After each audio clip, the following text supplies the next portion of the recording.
Alright, welcome to the Dreadnought Redux playlist.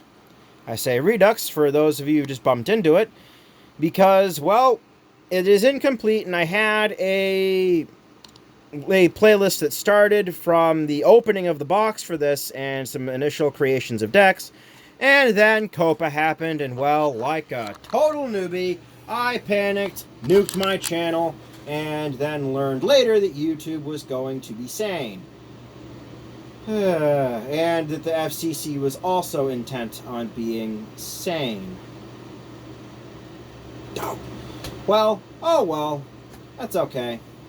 So this will be a kind of a combination of a post-mortem of what's happened here so far and what I think I'll be able to do better, and a bit of story time so that those of you guys who've just subscribed can get your feet wet on the whole lore of this channel, because in case it becomes relevant.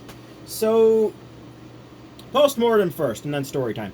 So, I built this up. I built these up deck by deck. I followed the plans in this nice book I got here. And, well, I think it came out pretty good. Not perfect. And those little bits of perfect I'm going to, talk a bit about. So, I came out pretty good, but not perfect, as I said. Things don't line up perfectly. Not just on these, hull cutouts, but also between decks. Like, there's no really good alignment, in my opinion, that would be for things like, well, there's no staircases either. That's something I'd like to put in next time. There's, it doesn't really, one floor doesn't really engage the other to make it line up, so you've got really a better maintenance of the illusion that this is a nice and well-built book, because you can see little gaps here and there. Yeah, I know it's not going to be perfect. It doesn't have to be perfect, because, well, I'm just doing this for fun. But I'm also doing it to learn and practice for a little something that, if you are new to the channel, you have not seen yet. Da, da, da, da, da, da, da. So, yeah, that's part of story time. We'll get to that, but really quick, some post-mortem stuff. So, modeling clay was not the material to use for this. It would shrink, pull away. It just was not a great material to use for the application of fill those areas in, pop out, and use that, cutting it into flat floor sections to make templates to pattern onto that, and then to cut out with the jeweler's coping saw. So that was not the perfect application for that. Oh well. But I could always make some kind of vertical band, some kind of bandsaw fixture to cut these better later, which is my plan. Going along from that, bit of fun. So that's bearing some fruit, because these pieces are already fitting into the deck piece much better. This is actually warped, though. I'm either going to have to make a new one or figure out a way to unwarp this piece.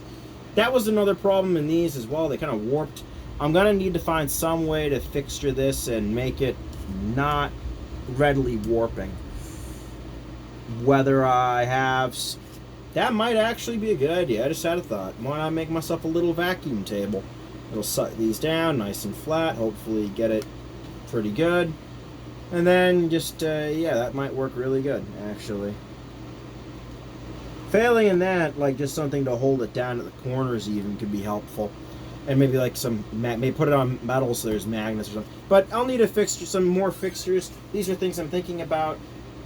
Another post-mortem is I really wish that had, I think I already mentioned the misalignment between decks. I've taken a bunch of takes at this point, so I apologize if I repeat myself. But yeah, the decks aren't quite perfectly aligned. That's okay, but I really would like it if I had like the stairways or ladderways between them, just as that additional little detail. So I'm going to see if I can't, this time, make the decks and cut them out a little differently and plan them out a bit differently so that they can better line up and give me that illusion this time.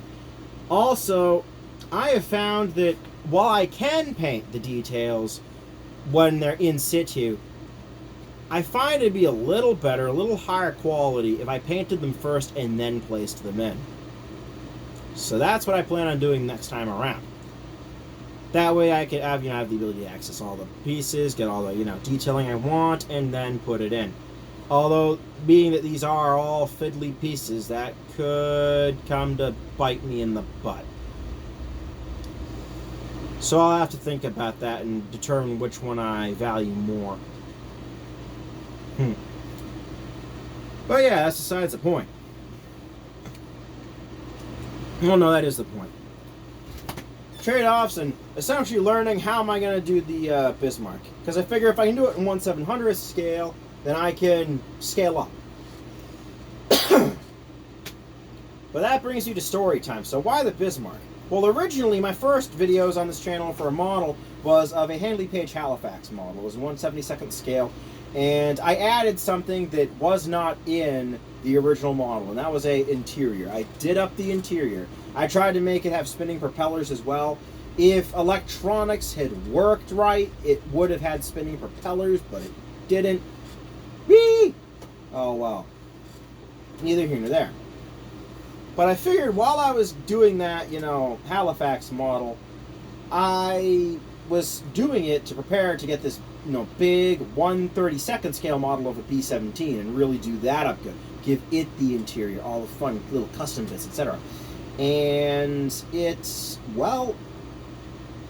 was not on sale when that Bismarck was. It was like right at the end of the year, I had some fun money saved up. I was ready to go get this thing. I go to the store, and they're having a 40% off sale. And I'm like, oh, that's nice. Maybe I can get this thing, for much cheaper. And nope. It was already on a sale price, so it wasn't eligible for the 40% off sale. But the Bismarck was. And it came with a really nice, metal detail kit as well. Guys at the Spare Time Shop, you guys rock. And for everybody else, they did not pay me to say that. I'm just really happy with my purchase there. And I found them consistently a great place to go if you're in the central Massachusetts area. Why does my brain fart at the worst possible times? So yeah, I got that, and I figured if I'm gonna build it, I might as well go all the way and do something really unique and crazy and put an interior into it, like I did with the Halifax. And going along, I was like, great, that'll be good, and I kept going with the Halifax as well. And I figured during that build, it would be a good idea if, like the Halifax, if I had a practice model first, and that's where the Dreadnought came in. The other reason is I figured I could get the plans for a English ship in English. I can't read German. The plans I first got for the Bismarck were in German. Apparently, though, that Anatomy of the Ship book, there's a version of it out for the Bismarck as well. And I'm going to run under the assumption that that's in English. Oh, please, oh, please let it be in English. Because if the plans themselves are in German, I'm going to have a hard time. Yeah, it'd be great to learn German, but no. It's just all this extra work. So yeah, that's about story time. That's about us all caught up. So, with that, how many minutes are we of me ranting and rambling on? Oh, hey, not even 10 minutes. Welcome to the Dreadnought Redux playlist. If you're new, welcome. If you're old hat at this, I know I have glanced over a lot, and that's okay. But either way, straight. Let's get to the part where I time-lapse this thing so you can watch me fumble over everything in about 10x or 20x speed. And there we are. So you can see a reasonably good view of the first cutout I've got. What I'm doing now is I think that's the folded up one. So I made another cutout. I just made an outline directly. Then I'm cutting a piece of plastic with a jeweler's coping saw. And I'm using that with this lovely new, I'm not sure if it's called a V-block or what, but it's, now you know why I like jeweler's saws. Now I'm just adding a little mini nib into the thing. No one said you can't modify your own stuff. As a matter of fact, it should be expected. But there I am, that I got the edge on that. I'm trying to shave it down as nicely as I can, get it good and smooth. And this is the part where I start fitting it into the hull. So I'd fit it a little bit, see that it's not quite where I want, and start fiddling with it a little more. That's how I've been doing it. Alright. I was just looking at that piece of brass, probably for something, thinking, do I fixture something or whatnot? Here we go. So here I'm looking at the measurements of this piece of paper I did way back when to get my plans down to scale. and I'm taking measurements and thinking things through.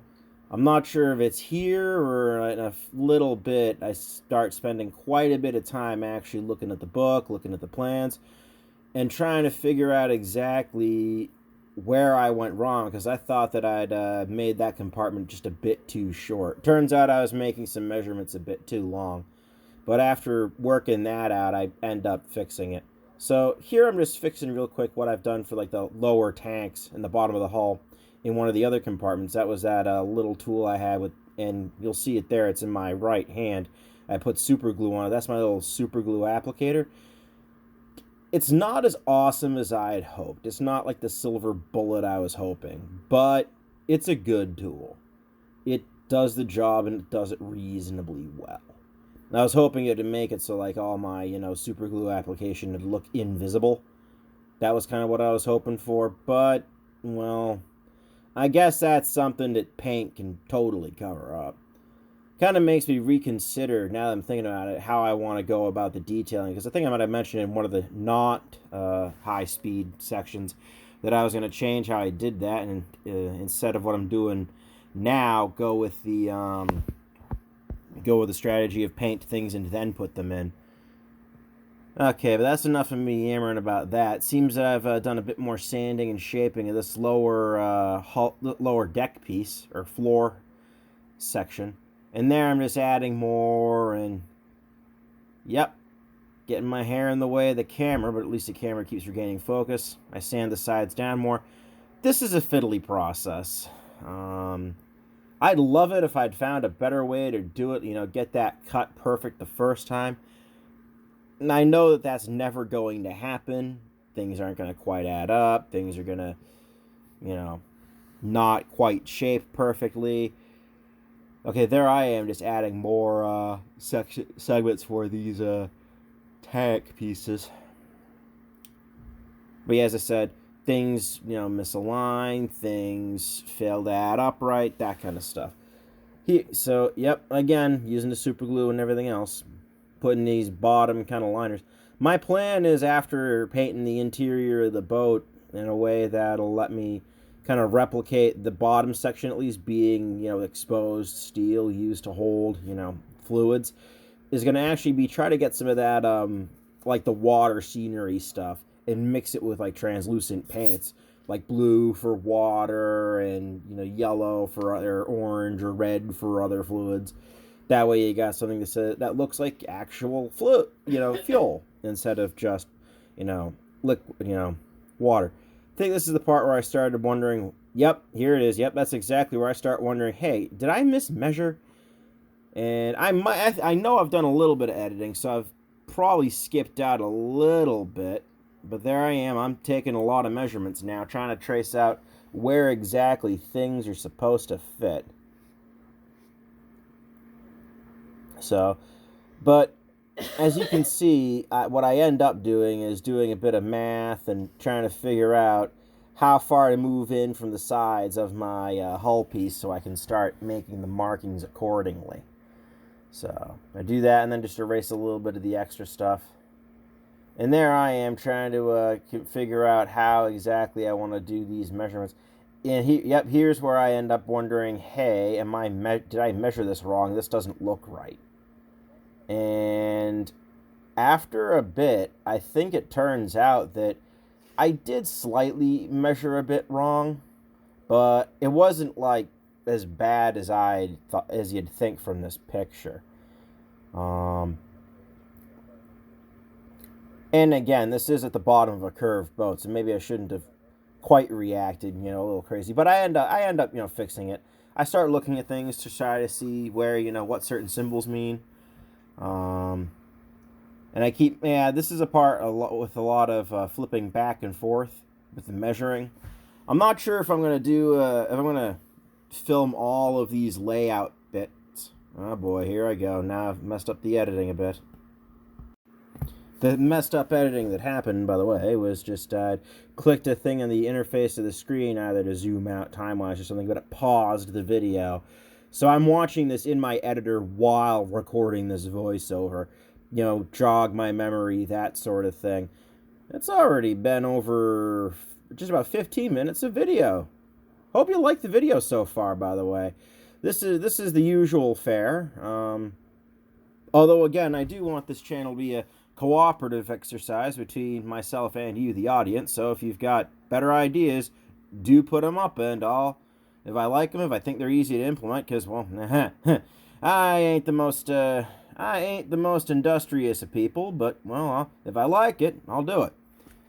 And all feedback is appreciated. So there I am, just wondering, how do I make these cutouts and make things fit? So this is, again, a lot of the previous sanding and cutting and trying to make things fit and look right. And what I've done a bit of there is, actually, I've got a floor that's below the other one, and I'm using it to help guide the placement to some of my lines and other things so that they line up nicely. I am going to try to make all these floors line up better this time, and so far, spoiler alert, but I've done a reasonable job of that. The not so good bit is that I haven't quite learned my lesson about really properly taking my time, and I do end up building actual floors and then putting on pieces of wall section without, cutting door openings in them later on in the build process. Hopefully I remember to not do that as much. Although, in my defense, considering nobody else that I know, at least, is doing a 1/700th scale boat model interior, and you're going to see how, some of the side doors are kind of a hard thing to set up. I'm sure no one's going to blame me if I bend the rules a little bit. But anyways, we got about probably maybe another minute or two. About another minute or two before I go back to a normal speed section. And again, this is just a lot of fiddling with pieces, making sure bits line up, measuring accordingly. Yep, there we go. And that's going to help me make those nicely line up. There might be a part where eventually I get to making a set of aligning features. So I found that I've made, as I'm going to call them, aligning features in these decks. So what I did is, there was I think it was the ash hoist, and the center, tunnel of the turret, for its shell elevator, I guess. I actually have those as an alignment hole and alignment post with notches in all my decks so far going up. So that's that, and there I go. I'm lining these up here to make sure everything is nice and aligned. And by doing that, I'll be able to better align these when they're in the boat, as well as better align them to each other when I'm building them. So that's all nice. Alright, I'm about to move back to a normal speed section of this, and I hope you enjoy me not rambling and moving like I'm on tons of caffeine. Alright, just to break up this little filming session. So, that is really nicely aligned. And my battery's about to run out, so I'm not going to be able to film for much longer. But yeah, that is really nicely lined up. This thing needs to stop pressing the power button on me at random. Oh well. It's not a perfect tripod, but it works. So yeah, that's actually going to be it, I think, for this filming session. The phone is almost dead, and I got this thing just so very nice. So choice. Oh, one more little thing that I found out. So, the last time I used 0.1 inch wide strip, and this time I'm going to have to go get some 0.08 inch wide strip. And the reason for that is just that's going to add up to, over those floors, that will add up to more than the amount of slop that was that the previous set of deck inserts took. So I'm figuring that, while it might throw the scales off slightly, will allow me to fit everything into the ship, which is kind of important. Alright, peace out for now. And here we go. It looks like I'm on all the drugs again, moving at 10x speed. So while I start to find out, hey, I mismeasured some things, and proceed to freak out and erase all those nicely drawn alignment lines, Yeah, so I've been talking a bit of stuff I've done further up to the project, and some mistakes I've repeated, and some mistakes that I've not. Oh, here's a good one for you. So, I know this is going to sound strange, seeing that you just saw me do a simple battery change, but I actually don't like battery-powered calipers for the exact reason you just saw, because the battery needed to be changed. So why would I subject this to myself and my hobby if I don't fundamentally like that kind of tool? My answer is I am cheap. I am very, very cheap. Those are like 20 bucks and off of Amazon. It was quick to get. Oh, another neat trick with calipers. So I learned this from a guy at work. You know who you are, buddy. But he told me that, he asked me, hey, do you know why they make those caliper ends sharp? And I'm like, actually, no, I don't. I would guess it was to make more accurate measurements, but it's not. You see, the reason that those are sharp is actually to help you do layout of your cuts and stuff, to actually, you're able to move the thing, set it at a certain size. That's kind of why you have that locking bit there, I guess. And then you can use those sharp points to draw your lines and get your stuff precisely done. So you may see me now and again dragging that thing across my plastic. That's what I'm doing, is I'm actually drawing that line out, and so I can kind of see it and place a pencil mark there accordingly.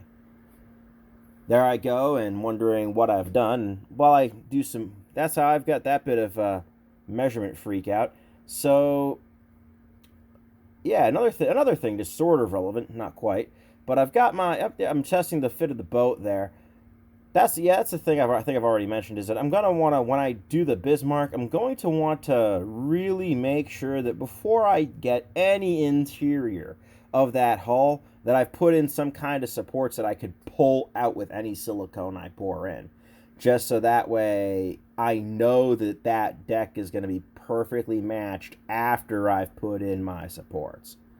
So there I go, doing more measuring of my boat versus my little paper model, and eventually I get it through my head that, wait a minute, just because the compartments themselves aren't super accurately placed does not mean that they are missized. And so I figure, hey, wait a minute, I measure that compartment versus the measurements that are on the paper itself for the compartment itself, and I figure out that the compartment's fine, and then I kind of calm down and restart my laying out of that deck. So yeah, so far though, so good with this this run. I may or may not in this time lapse. I don't think I do, but I mentioned in my previous recording that I'd added one of the ash hoists and put the hole in the center of these hulls for these deck sections for the turret, and that's what I plan on moving forward with to do, so that I've got that nice setup when I've I've got those two features to line things up with. Because if I had just one, I've got that slop. But if I have two features, I have a better way to control that slop. So here's a big skip in the editing, probably. Or not. Okay. So I'm lining things up now. And yeah, I've got those center compartments. This may, you might actually get to see me lay on the where the center of that turret is and cut it out, or at the very least get some idea of where it is. That, or I'm just putting the size of various bunkers or gaps and stuff. That's probably what I'm doing. Yeah, there's a gap there on how this works, and I'm actually getting the size of that gap and drawing it onto these pieces. Yep, so the thing I mentioned earlier with the here we are. I'm getting the center of this I'm getting the center of these, and this might be the part where I drill it out after being really persnickety in the alignment. Making sure to get the right size, and then I drill a pilot hole with a pin vise. So I drilled the pilot hole so I'd know where it was, and then I'd have a good place to put the center of my main drill when drilling the bigger hole.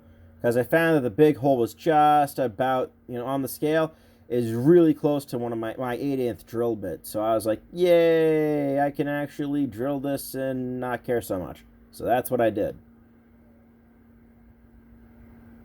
Yep, and this is a bit of me, trying to set up the drill bit and other things before realizing I'm going to have to break out the Dremel and do some careful Dremel work.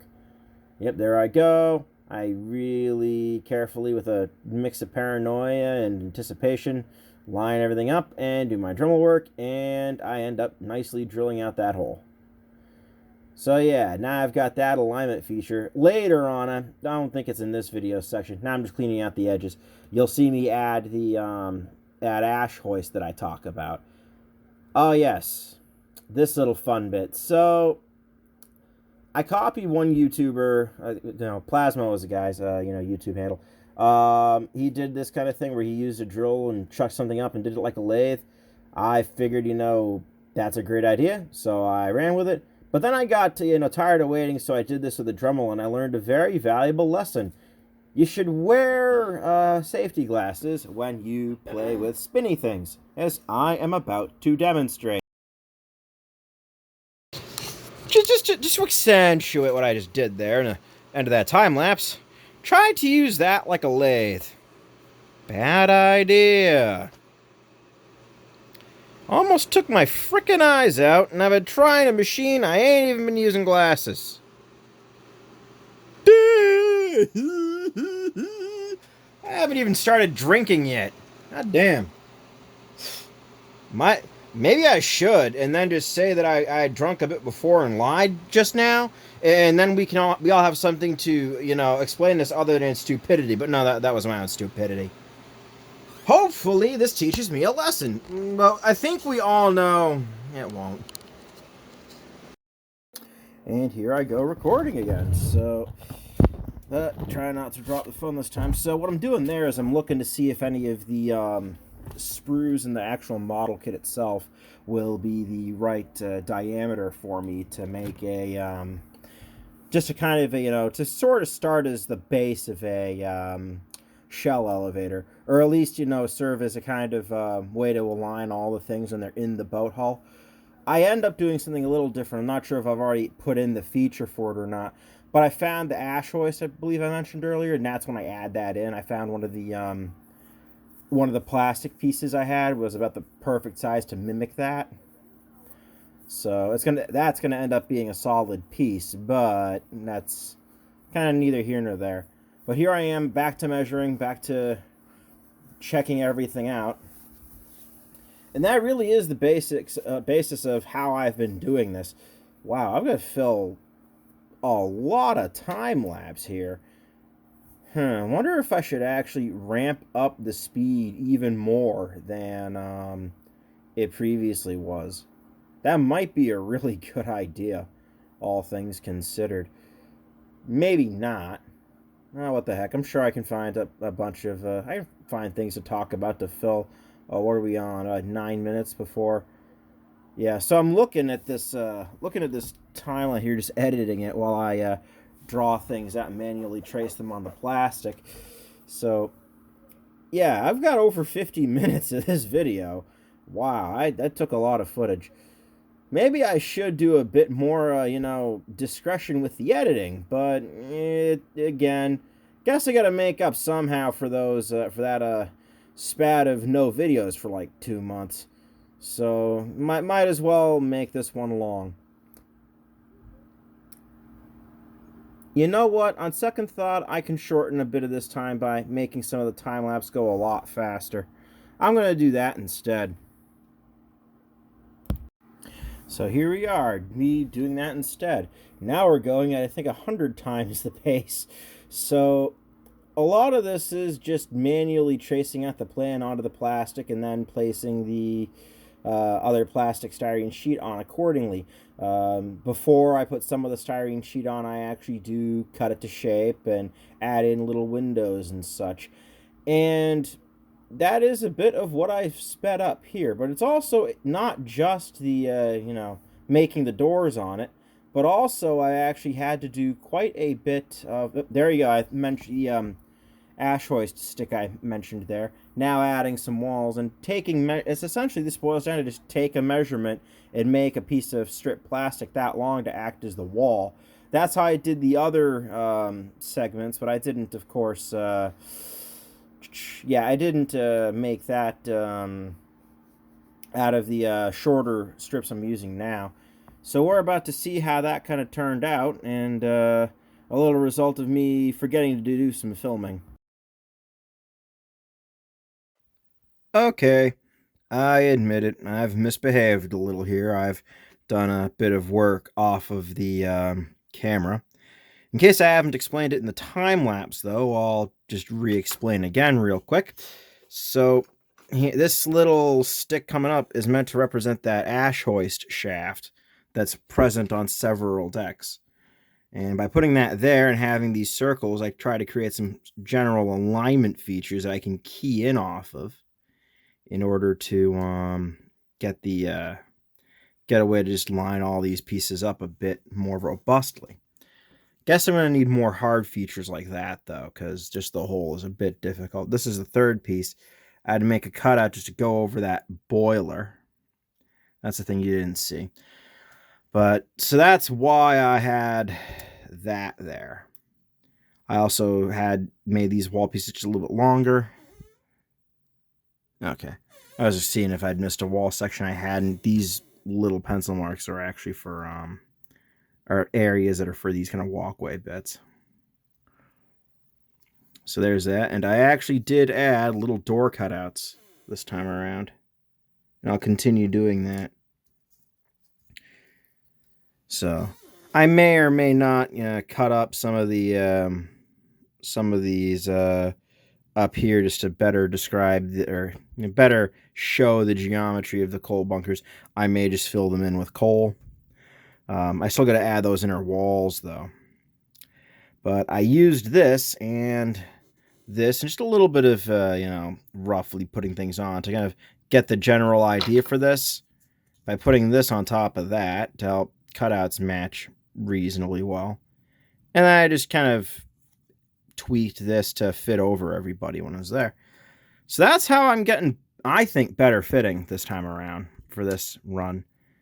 Also, a bit more careful about how much I remove from those cutout pieces, and also the fact that I actually have such a good setup now for how I got those outlines. That's really helped a lot. So that's just my little admission that I have misbehaved. Now, I'm going to go back to time-lapse, do a little more time-lapse, and then probably finish this video out. Alright, here we go. In all honesty, I probably should have finished out the video there. So, as you can see, this is some of the, more intricate process, now slowed down to a reasonable speed, for putting on all these walls. You'll see there's a little bit of marking, a little bit of quote-unquote artistic license, where I just kind of eyeball it. I know I don't gotta be super ultra precise. I mean, part of me wants to be, another part of me is like, let's get this done and move on to the other cool things. I'm sure you all know how it is. So what I'm doing there is I had to remove some sections to be able to cut out a couple of wall pieces. I think here I actually do add some things to, emulate the doors that would be on the coal escape trunks, I think, and a couple of other, things. I think they call them trunks on the plans. I don't know why. I don't know any of these ship terms. In all honesty, though, to do what I'm doing, I don't really need to know nearly as much as I thought. Here, okay, so there's some putty, just because there's a little gap. You might have seen it right towards the front there. I fill that in with the putty, try to keep it smooth, within reason. Just to have, avoid things that are a bit too, I guess, off, if you will. Or not quite, filled in enough. So there I'm adding some more glue. I am not using that really precise glue thing. The brush is proving pretty easy. Like the super glue thing I got to apply super glue precisely, that's been working out really good. The other thing, though, that I gotten, this little like needle applicator thing almost, it's not that it's bad, it's just, it's not as good as I hoped it would be. So, and there I am now looking more at the plan again to trace out bits as well as to see if things will fit nicely into the hull. And there I am just filing some things down, making sure things will fit easily.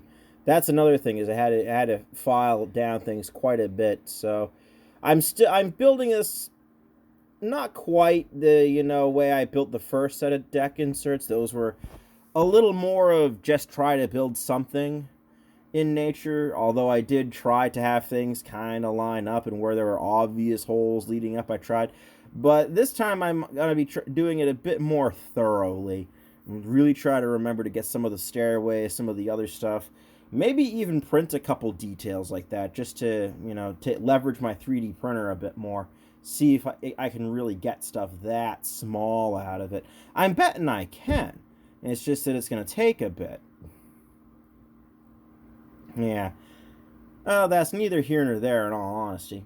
So now I'm just, again, tracing things around. Those are some of the side walls. I think, yeah, this is the one where sorry, it's not the second floor one that I was showing you that I talked about the coal trunks and stuff, but the third floor one, this is the one where you may see me adding them in. If not, I'll make sure to take some footage and, demonstrate them when I get a moment. So, yeah. And as I said in the not time-lapsey bit, I did misbehave. I did forget to do some filming. Back to this thing, though, you'll see now I'm getting some more of these wall pieces. And what I'm trying to do is get some little bits off the side, so not to exactly match the length of line available on this deck insert. And the reason I'm doing that is because I want to get some way to kind of match slightly that curvature you get in the boat that should last a little bit before it's really going straight up. So that's what I'm doing that for. And, yep, still cut things up and then continue. So here I am trying to make the two walls that go around again, what ends up being that shell elevator piece and other stuff.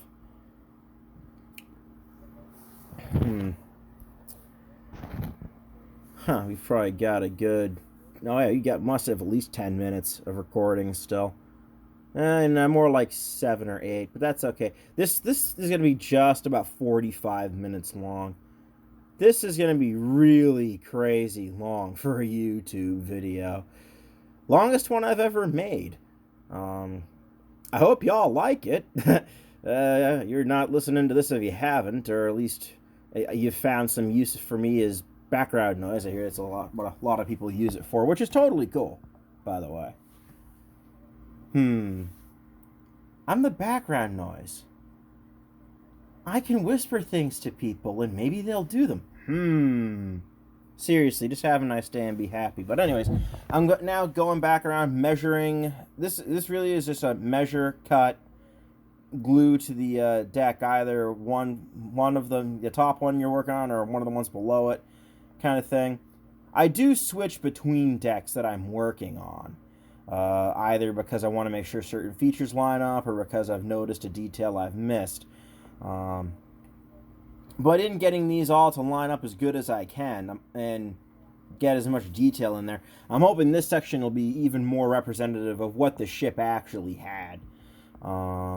Really, because I think it'd be really awesome to say, hey, this is an accurate thing, rather than just, hey, this represents. So if I can do that, that'll be great. And it, lets me develop my skills for the Bismarck. And so I was just talking about how this thing really wasn't all that necessary. That was the applicator I was talking about there. It's not a bad applicator. And who knows, maybe there's a little trick that I haven't figured out to it, and it'll turn out to match the lofty expectations I had for it. Because it hasn't been bad at all. It's really been pretty good.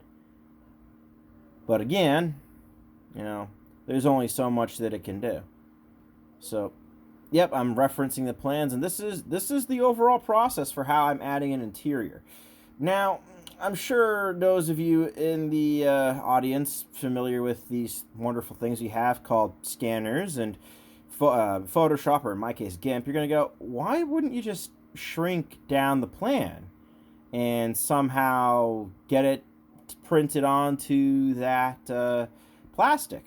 Well, in part because, in part, really, it's that. Well, one of them is if I leave the paper on, I can't glue the plastic together, and the other thing is, I tried that once, and it turned out that it just didn't quite fit perfectly into that boat hull. There was little misalignments, little differences in the model's actual hull versus something that would be represented by what the paper did.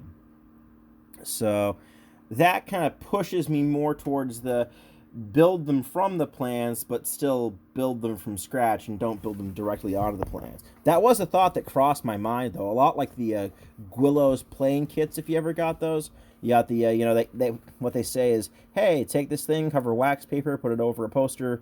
One of those cork boards, I think it is. I used to have this desk lined with cork board, actually, because I liked that mod from when I was doing some model aircraft. And it was helpful, but it wasn't, like, ultra super helpful. I might do that mod again just to get a little more utility out of the desk surface. I might not, because I admittedly do abuse the crap out of that desk surface. I actually got that at Home Depot. It's a pretty good desk, all things considered. Wow, I'm just thinking of things to ramble on at this point, because we all know what I'm doing. I'm adding various walls. I may or may not be cutting in little features for the door. Some of these I know I haven't. Some of them I actually have. I may or may not, and as you may have seen me do earlier, I did remove a section to redo it. So I can always do that as well. That way if I've missed something and I really want to add a detail, I can add it in. But if I don't want to, or if it's going to be easier to do it, the kind of be simple about it way, And, of course, I'm drinking plenty and healthy amounts of scotch. But here, well, nope. Okay, so there I'm, again, cutting the walls of this little enclosure thing to better match up onto the where I have glued on the first boiler, or rather the last boiler bank in the ship. Yeah, that was what the 3D printed piece was that went on the lowest floor there. That was a boiler that I'd 3D printed earlier for the other boiler rooms. So, yeah, I know. I said I was going to, be gluing on the details after I painted them. But that was kind of one I do sort of have reason to glue on beforehand. And it might be the same for a lot of details. I might just limit my paint prior to things like people. Although there is the whole thing, how do I bond them? How do I manipulate them without destroying the paint? So that is a bit open to interpretation. Alright, so now I can end this video with this little recording. So you'll see me doing some cutting of wall sections, putting things on there, using the little glue paintbrush thing again. That is a really nice thing that those bottles have. The Tamiya one is really good, but the other ones I got from Micromark are really huge, so that's when it's good to get that precision applicator for. And there I am, cutting out some door sections. You may even see me do the little fiddly bits at the door with these wall sections to cut a door, which is just 2 cuts that go in, not completely through the piece, and then a third across where the top would be to make that kind of archway. Keeps it all as one piece so I can still glue it in and manipulate it easily, but it makes that door illusion, if you will, of a door. Other than that, another thing you'll see me do is sometimes these pieces, despite my best efforts at measurement, don't quite perfectly, touch where they're supposed to touch other walls. So what I'll do is I'll take a very thin strip of styrene and I'll slip it into the gap there, like the strip's only like a 10,000ths thick, and then I'll glue that in place to fill in the gap. You see I'm doing it right here. And that way it fills it in, still looks good, and it looks reasonably nice under primer. So I've got about a minute left to, give the ending words of this video. So I know that this has run really long for me. Just to invite comments from everybody. Y'all cool with that? Is that good? Do you want them back to the shorter times that they originally were? Is this worse and ranty and rambly? Or is this better because you can use me for background noise while you do other stuff and don't gotta click the play button as much? I'm cool with either one. I really am. I do like comments, though, and I like the back and forth, and thankfully the whole COPA thing that kind of spurred some of this is, well, they're going to be reasonable. Hooray! So, I guess at this point I do the standard YouTube dance of like, share, comment, subscribe, hooray! But now that I've gotten that all out of the way, I hope you enjoyed this. Again, sorry for the, roughness of getting back into the swing of things. And I hope you enjoyed, and I'll see you next time. All right, peace out.